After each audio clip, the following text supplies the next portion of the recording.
Okay, so here we are at board 15. I have to say I'm becoming a little bit superstitious about board 15 because if you have a look through the past 2 weeks' hand records, you will note that board 15's been exciting on both of those ones. So I don't know what's going on there. I am going to keep a lookout in the upcoming weeks to see if it's just me or if something's going on there.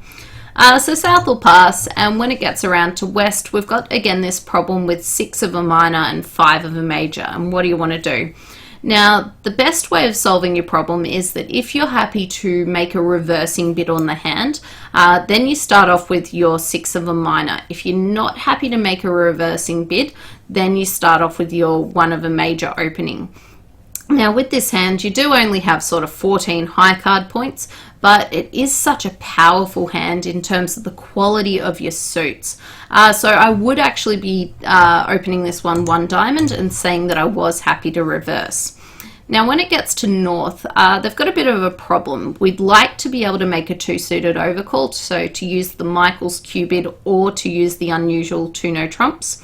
But our problem here is we don't have a way of being able to show spades and clubs. If we use 2 diamonds, that'll usually be shown the major suits, so both hearts and spades. If we use the unusual 2 no trumps, it shows the lowest 2 unbids, so it'll show hearts and clubs.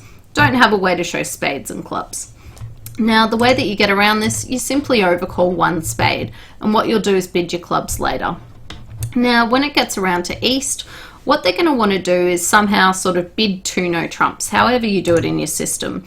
You might have a different way of raising, but 2 no trumps will be the most common one to be able to show your partner you're sort of that 10 to 12 or 11 or 12 points, and you've also got a stopper in spades.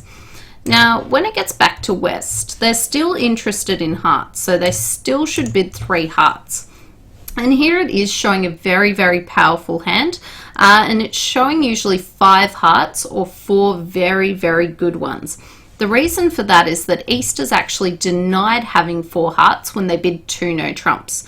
If they had 4 hearts, they should have made a negative double to start with. So West is showing some pretty serious business here if they introduce their hearts. Now, when it comes back around to West, the auction's got too high for North. They'll have to bow out.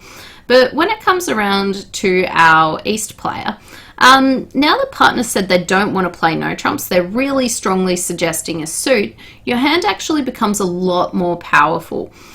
You've got that good fit in diamonds that you haven't told your partner about yet.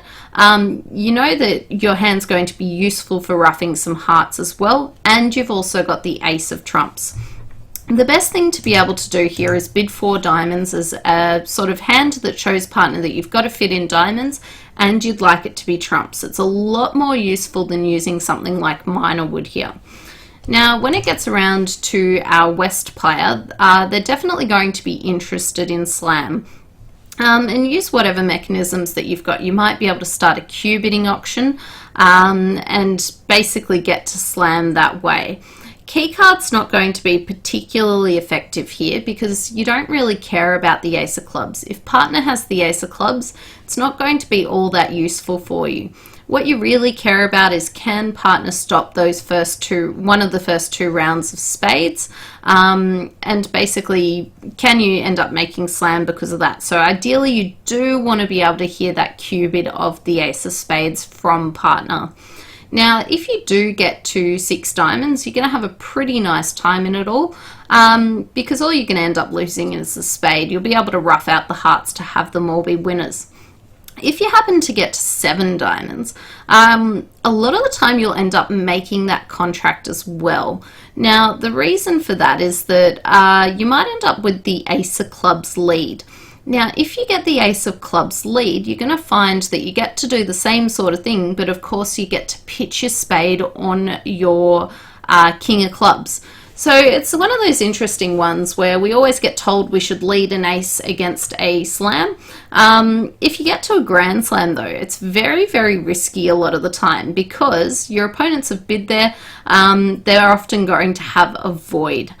So an interesting hand, and if people do get to 7 diamonds, although it shouldn't make, I wouldn't be surprised if we do see it making.